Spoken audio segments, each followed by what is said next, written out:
ওদের সন্তান নাতিপুতিরা কেউ মেধাবী নেই, যত রাজাকারের বাচ্চারা নাতিপুতি হলো মেধাবী, তাই না? বিবিসির একটা প্রতিবেদনে আমরা দেখেছি যে যেখানে অন রেকর্ড কিভাবে Sheikh Hasina leather weapon use করে গুলি করার নির্দেশ দিচ্ছে এবং এগুলো পালন করতেছে। জুলাইয়ের কথা যদি শুধু বলতে, জুলাইয়ের আগের কথাও একটু বলি। জুলাইয়ের আগে এই যে এডিসি হারুন শাহবাগ থানার এই ক্যাম্পাসের ছাত্রদের যেই আন্দোলনের মিছিল হয়েছে, যেই দাবির মিছিল হয়েছে, সেই দাবির মিছিলেই সে ছাত্রদেরকে পিটাইছে, পিটাইতে রক্তাক্ত করে ফেলছে। মোদি বিরোধী আন্দোলনের সময় আমাদের সহযোদ্ধাদেরকে এই শাহবাগ থানায় নিয়ে এসে রিমান্ডে নিয়ে পিটাইয়ে এই হাঁটুর এই পাশে ফাটায় ফেলাইছে, রক্তাক্ত করে ফেলছে, তাদের চোখে কাঁচামরিচ দিছে, লিঙ্গে শক দিছে। তো সে এডিসি হারুন কোথায়? সেই এডিসি হারুন এখন রংপুরে আছে। গোলাম রব্বানী ছাত্রলীগের সাবেক যে সেক্রেটারি ছিল, তার যে ভাই গোলাম রুহানি, সে এই পল্টনে থাকতো। আর এই বিশ্ববিদ্যালয়ের যে একটা নেক্সাস ছিল সে সময়ের আওয়ামী লীগের বিসি প্রক্টর, আওয়ামী লীগের প্রশাসন, গোয়েন্দা সংস্থা, এই নেক্সাস যারা মিলে আসলে বিশ্ববিদ্যালয়ের উপরে দমন পীড়নগুলো করতো, আমাদেরকে মারতো, গ্রেপ্তার করতো, তার অন্যতম একজন ছিল এই গোলাম রুহানি, যে আমাকেও মানে মামলা দেয় গ্রেপ্তারের পরে। বিশ্ববিদ্যালয়ের অসংখ্য শিক্ষার্থীদেরকে সেই সময়কে মামলা দেওয়া, জেলে দেওয়া, তার মূল কারিগর ছিল এই গোলাম রুহানি। সে এখন কোথায়? সে তো এখন আছে রংপুরে, খাগড়াছড়িতে। তো এইরকম এক একজনকে এক এক জায়গায় বদলি করে দেওয়া হয়েছে। কয়জনকে শাস্তির আওতায় আনা হয়েছে? আমাকে কালো মুখোশ পরিয়ে হাত রডের সাথে বেঁধে গজারির লাঠি দিয়ে আধা ঘন্টা 1 ঘন্টা করে পিটিয়েছে। এই যে আরও যে ছাত্রনেত্রী তাদের কথাও যদি বলি, এই আক্তার হোসেনের কথা যদি বলি, এরকম আরও আমাদের যারা সহযোদ্ধারা ছিলেন, তারাও তো সেই সময় এই রিমান্ডে গিয়ে তাদের সাথে নির্যাতনের শিকার হয়েছে। তো এই প্রশাসনের এরা এখন কোথায়? কয়জনকে আপনি চাকরিচ্যুত করেছেন? এদের তো সবার কোথায় থাকার কথা ভাই? এদের সবার তো জেলে থাকার কথা। বরং এদের জন্য একটা বিশেষ জেল বানানোর কথা ছিল, যেই বিশেষ জেলে এদেরকে ধরে ধরে সেখানে রাখা হতো। আমাকে 12টা মামলা দিয়েছিল শেখ হাসিনার। এটা ছিল একটা ডিজিটাল অস্ত্র। কারো লাইফকে ক্র্যাক করে দিতে হবে, তার নামে 10, 20টা, 25টা মামলা লাগায় দাও। মাসে 15 দিন, 20 দিন তার হাজিরা দিতেই শেষ। সে পড়াশোনা করে বা চাকরি বাকরি সে তার জীবন শেষ। সে সুইসাইড করা ছাড়া মানে অথবা ছাড়া দেশ ছাড়া অথবা পলায় থাকা ছাড়া তার কোনো অপশন নেই। বিচারকরা এইভাবে মিথ্যা রায় দিয়েছে, মিথ্যা মামলা দিয়েছে, হয়রানি করেছে, মাস্টার মাইন্ড হিসেবে কাজ করেছে। সেই বিচারকরা কোথায়? ঢাকা থেকে হয়তো কাউকে সুন্দরবন, কাউকে বান্দরবন পাঠানো হয়েছে, বান্দরবন থেকে কাউকে সুন্দরবন থেকে কাউকে ঢাকা আনা হয়েছে। তো এইটাই 10 মাসে এই হলো এই সরকারের অবদান। জুলাই অভ্যুত্থানে যে 2000 আমাদের ভাই বোনদেরকে যে শহীদ করা হলো, হাজার হাজার ভাই বোনরা যে আহত হলো, যারা এখনও পুনর্বাসিত হয় নাই, তাদের পরিবার, তাদের চিকিৎসা এখনও হয় নাই, শহীদদের তালিকা পর্যন্ত এখনও হয় নাই।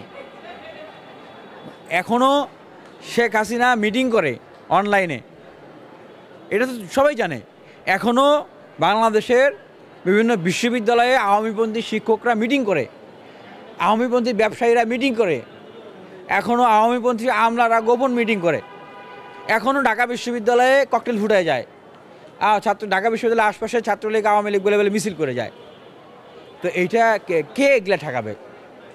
যারা আমরা আন্দোলন করেছি, লড়াই করেছি, নেতৃত্ব দিয়েছি, অবশ্যই এইটার প্রতিরোধ আমরা করতেছি। কিন্তু যারা সরকারে আছে, সরকারের দায়িত্ব যারা নিয়েছে কাঁধে তুলে, তারা আসলে কি করতেছে? তারা তো পারতপক্ষে আসলে কিছুই করতে পারতেছে না। দেখেন, এটা বাস্তবতা আমি বলি ভাই, মিনিস্ট্রি করা 56টা মিনিস্ট্রি, উপদেষ্টা মাত্র 23 জন, যাদের অধিকাংশরই রাজনৈতিক অভিজ্ঞতা নাই, প্রশাসনিক অভিজ্ঞতাও নাই। বরং আমি যে কয়দিন রিমান্ডে মার খেয়েছি, অনেক উপদেষ্টারা ততদিন আওয়ামী লীগের নাম নিয়ে, শেখ হাসিনার নাম নিয়ে ওনাদের বক্তব্য দেয় নাই। ওনারা আসলে কিভাবে করে অভ্যুত্থানের স্পিরিটটা বাস্তবায়ন করবেন? বরং অনেক উপদেষ্টার নামে অভিযোগ আসতেছে যে তাদের ফ্যামিলি আওয়ামী লীগের ধন সম্পদ, মন্ত্রীদের, এমপিদের পাহারা দিচ্ছে।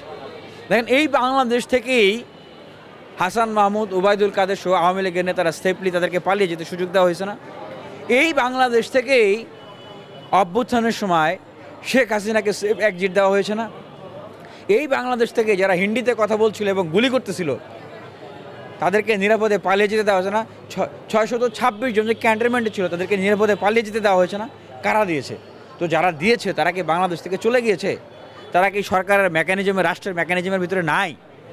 এই ঢাকা বিশ্ববিদ্যালয়ে সেই সময়ে সাদ্দাম হুসাইন বলতো যে মোল্লাতন্ত্রের কবর রচনা করবে।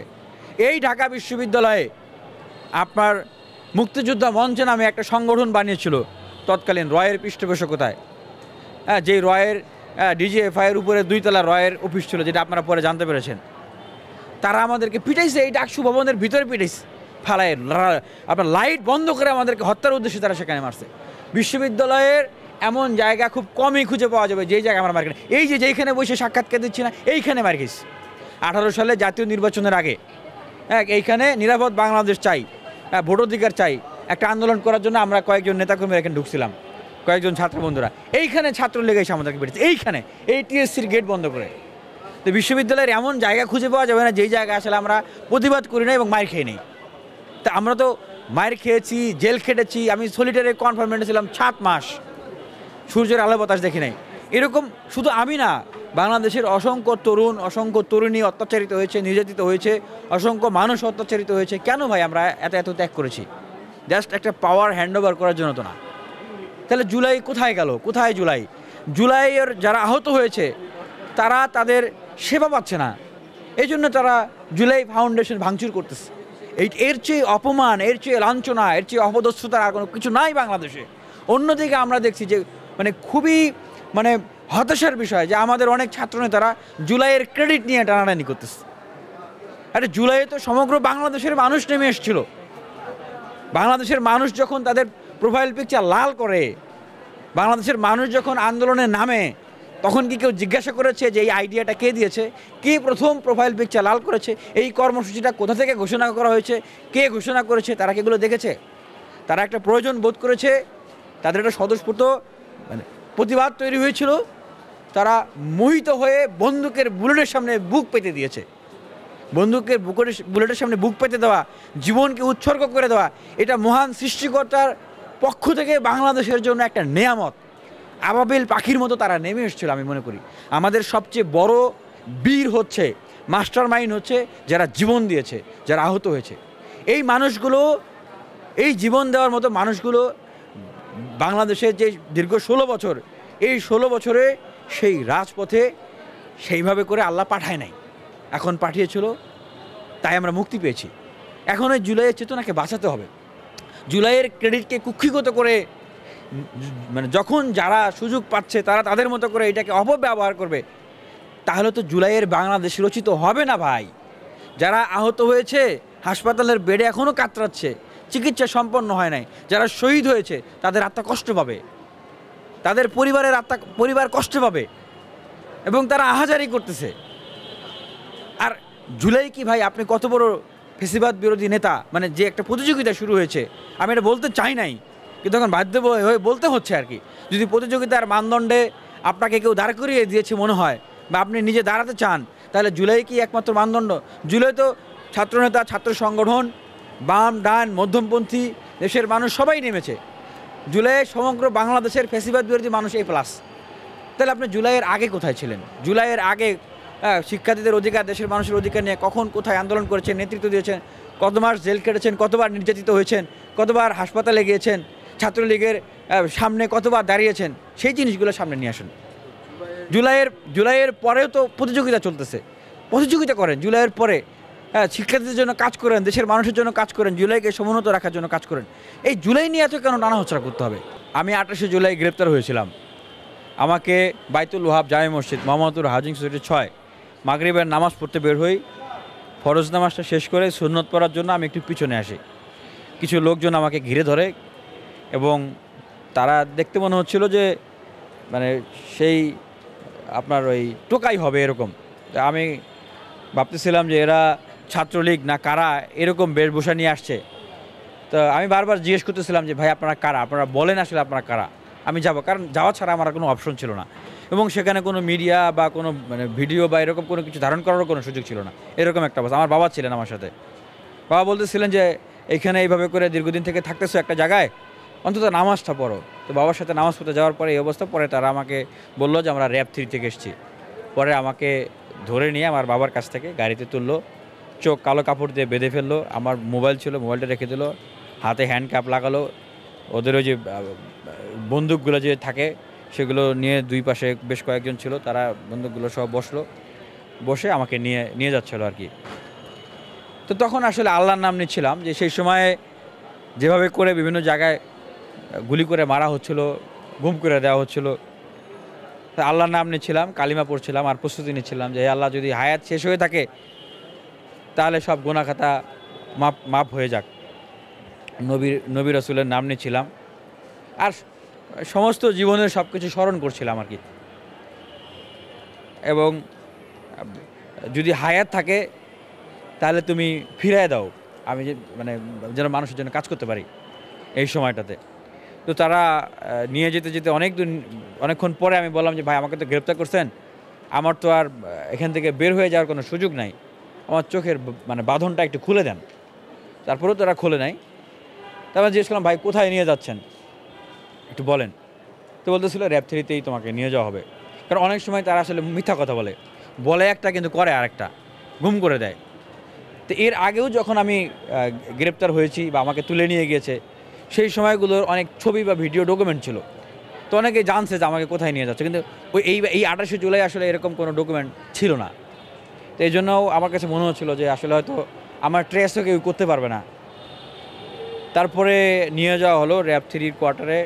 অনেকক্ষণ কথা বলার পরে তারা চোখটা খুলে দিল। তখন দেখলাম যে র‍্যাবের বেশ কিছু অফিসার সেখানে আছেন। তারা আমার সম্পর্কে তার আগে থেকে জানেন। তারা বলতেছিল যে তুই 7 মাস জেল খেটে এসেছিস, সলিটারি কনফাইনমেন্টে ছিলি কিছুদিন আগে, তুই শারীরিক এবং মানসিকভাবে অসুস্থ এটা আমরা জানি, তো তোকে যা জিজ্ঞেস করি সঠিক উত্তর দে। তখন বলতেছিল যে আমরাই কিন্তু নূরকে গ্রেপ্তার করে নিয়ে এসেছি, আমাদের এই টিম। তো ওই যে চ্যাট গ্রুপে যে নির্দেশনা দিয়েছে নূর সরকার পতনের, সেই কী নির্দেশনা দিয়ে গেছে বল। কারণ একটা চ্যাট গ্রুপ ছিল, যেটার নাম ছিল পাঠচক্র, যেটা নিয়ে সেই সময় অনেক আলোচনা হয়েছিল যে নূর সরকার পতনের নির্দেশনা দিয়েছে ছাত্রদেরকে চ্যাট গ্রুপে। তো যেখানে বর্তমানের আলোচিত নেতৃত্বদেরও অনেকে ছিল, সার্জিস ছিল,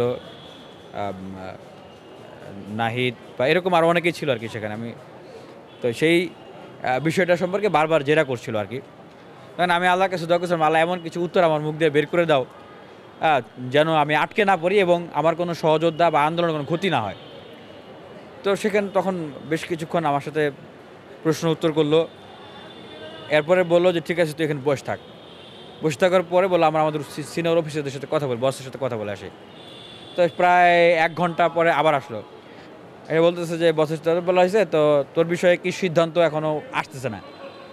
আমি বারবার বলছিলাম যে ভাই আমাকে ছেড়ে দেন, আমি তো এমনি অসুস্থ, আমারা যদি এবার জেলে নেন তাহলে আমি এমনিই মারা যাব, আমি আর বাঁচব না।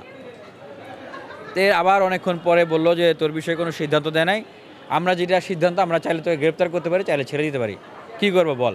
তো আমি বললাম যে ভাই আমি আসলেই অসুস্থ, যেহেতু রাজনীতি করি। তাদেরকেও আন্দোলনের যৌক্তিকতাগুলো বুঝালাম। তখন মনে হচ্ছিল যে আসলে সেখানে যে অফিসাররা ছিল তারা সবাই যে আসলে খুব খারাপ ছিল এরকম মনে হচ্ছিল না। মানে কারো আমার প্রতি একটা পজিটিভনেস ছিল, মানে তাদের কারো একটা মনের ইচ্ছা ছিল বা ইয়া ছিল যে আমাকে ছেড়ে দেয়, এরকম বুঝতেছিলাম আর কি। তো একটা পর্যায়ে তারা বললো যে ঠিক আছে তোকে আমরা ছেড়ে দিতেছি। পরে আমাকে নিয়ে এসে আমার বাসার পাশে এসে গাড়িতে করে নামিয়ে দিয়ে গেল। তারপরে আমি বুঝতেছিলাম না যে আমাকে গ্রেপ্তার করলো, আবার ছেড়ে দিয়ে গেল, রিকোয়েস্ট করলাম বা বিভিন্ন বিষয়ে জিজ্ঞেস করলো। পরে টিভি খুলে দেখি যে ওই দিন রাতে নাহিদ ইসলামরা ওই ডিবির গাড়ো থেকে আন্দোলন প্রত্যাহার করছিলেন এবং 9 দফা 8 দফা সার্জিস হাসনাতরা আসিফরা 9 দফা 8 দফা বলছিলেন আর কি। তখন আমার কাছে মনে হলো যে খুব সম্ভবত যেহেতু তারা আন্দোলন প্রত্যাহার করেছে, তারা হয়তো ভেবে নিয়েছে আন্দোলন তো প্রত্যাহার হয়ে গেছে, তাহলে তো আন্দোলন শেষ, শুধু হয়তো আমাকে তারা আর কষ্ট দিতে চায় নাই, এই হয়তো কোনো একটা বিবেচনার জায়গা থেকে আমাকে ছেড়ে দিয়েছে। তো এইটা একটা খুবই মানে ট্রমার একটা স্মৃতি। এরপরে যে স্মৃতির কথা মনে পড়ে যে যখন আন্দোলনটা শুরু হয় সেন্ট্রাল লাইব্রেরির সামনে থেকে, সেই প্রথম দিন, তখন আন্দোলনে থাকলেও একদম ফ্রন্ট লাইনে ভূমিকায় থাকতে পারি নাই। বিশেষ করে তখন আক্তার এবং আমি, তখন বলা হলো যে আমরা যেহেতু খুব পরিচিত ফেস, আমি কিছুদিন আগেই ফ্যাসিবাদ বিরোধী আন্দোলন করেছি, ছাত্র ঐক্যের ডাক দিয়েছি, জেলে ছিলাম, তো ছাত্রলীগের ইয়া ছিল যে আমি এই আন্দোলনে থাকলে আন্দোলন সরকার পতনের দিকে নিয়ে যাবো, সরকার বিরোধী আন্দোলন হবে, এই আন্দোলনে আমি থাকলে আন্দোলন দাঁড়াইতে দেবে না তারা।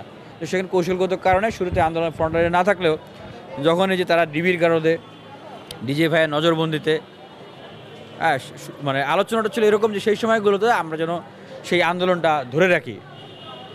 তো সেই দায়িত্ববোধের জায়গা থেকেই যদি মনে করি আপনার হচ্ছে মার্চ ফর জাস্টিস যে প্রোগ্রামটা হয়, সেই প্রোগ্রামে আমার সংগঠনের নেতৃবৃন্দ এবং যাদের সাথে কমিউনিকেশন ছিল, সমন্বয়ক যাদের সাথে যোগাযোগ করতে পেরেছিলাম, তাদের সাথে কথা বলে সেই প্রোগ্রামটা সফল করার জন্য সেখানে কাজ করেছি। সেদিন সেই হাইকোর্টের যে গেট, সেই গেট ডিঙিয়ে আমরা ভিতরে গিয়েছিলাম, একদম হাইকোর্টের ভিতরে মিছিল করেছি। তারপরে দ্রোহের মিছিল যেদিন হয় ঢাকা বিশ্ববিদ্যালয়ে, সেই সময় তো সমন্বয়করা অনেকেই আসতে পারতেছেন না, মাঠে কথা বলতে পারতেছেন না, অনেকেই ডিবির কারণে, অনেকেই বিভিন্ন জায়গায় হাইডিংয়ে আছেন। সেই সময়টা দ্রোহের মিছিলে সেই বিশ্ববিদ্যালয়ে সেভাবে করে আন্দোলন করেছি।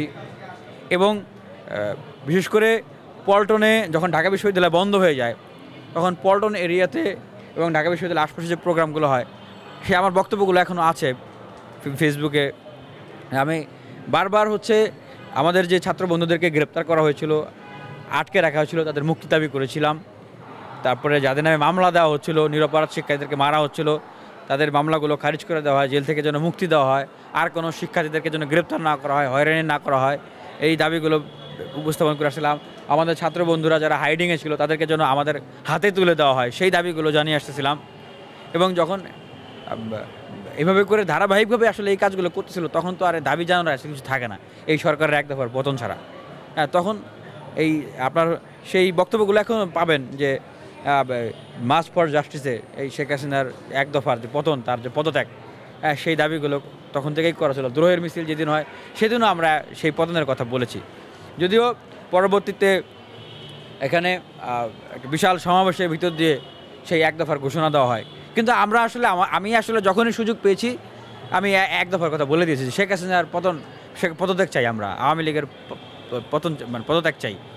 কারণ তারা এত এত মানুষ মেরেছে, এভাবে করে তারা আর ক্ষমতায় থাকতে পারবেন। এবং আমি যে কাজটা করেছিলাম সেই সময়তে যে মেসেজ লিখতাম আর কি, মেসেজ লিখে লিখে আমাদের যে চেইন ছিল এবং চেইনের বাইরেও যাদের সাথে যোগাযোগ ছিল, সমন্বয় হচ্ছিল, তাদেরকে মেসেজ দিয়ে দিতাম যে এক দফার ঘোষণা হয়ে গেছে সরকার পতনের।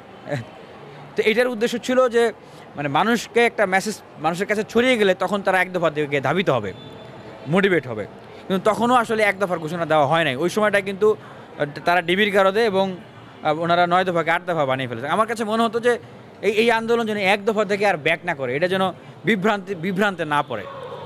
তো এই আর কি জুলাইয়ের যদি একদম মানে খুব অল্প করে আসলে স্মৃতিগুলো বলি, এরপরে তো 5 আগস্টের পরে নতুন বাংলাদেশ। জুলাই ঘোষণাপত্র আমার মনে হয় ব্যক্তিগত উদ্যোগে বা যে কোনো সংগঠন যে কোনো যার জায়গা থেকে দিতে পারে, কিন্তু এটা দাবি করতে পারে না যে এইটাই জুলাইয়ের ঘোষণাপত্র। তাদের প্রস্তাবনা তারা পাঠ করতে পারে। আর এইটা করার বর্তমান পরিস্থিতিতে এইটা করার এখতিয়ার আছে সরকারের। এই সরকার শুরুতে যদি একটা জাতীয় সরকার বা বিপ্লবী সরকার হতো তাহলে এত ক্রাইসিস হতো না। কিন্তু আসলে এই জুলাইটাকে কুক্ষিগত করে রাজনৈতিক এজেন্ডা বাস্তবায়ন করার জন্যই আসলে যেই সরকার যেই ফরম্যাটে গঠিত হয়েছে বা সরকার আশ্রয় প্রশ্রয়ে রাজনৈতিক দল গঠিত হয়েছে, হ্যাঁ, আপনার অভ্যুত্থানে অংশগ্রহণকারী যে রাজনৈতিক দলগুলো ছিল, শক্তিগুলো ছিল, সাধারণ শিক্ষার্থীরা ছিল, অন্য অন্য সমন্বয়করা ছিল, পাবলিক বিশ্ববিদ্যালয়, প্রাইভেট বিশ্ববিদ্যালয়, মাদ্রাসার শিক্ষার্থী, জাতীয় বিশ্ববিদ্যালয়, শ্রমিক, কামলা, আমার ভাষায় যেটা বলি আর কি, সবাই যেভাবে নেমে এসেছিল, তো সকলের অংশগ্রহণমূলক একটা সরকার তৈরি করা দরকার ছিল। তখন হতো কি যে সংস্কার পরিবর্তনগুলো হতো, বা যেগুলো না হতো সেগুলোর জন্য সবাই দায়ী থাকতো। কিন্তু এখন এই পরিস্থিতিতে দেশের এই এত সমস্ত ব্যর্থতার দায় কার উপর বর্তাবে? অবশ্যই ইন্টারিম গভর্নমেন্টের উপর বর্তাবে, এছাড়া কার উপর বর্তাবে?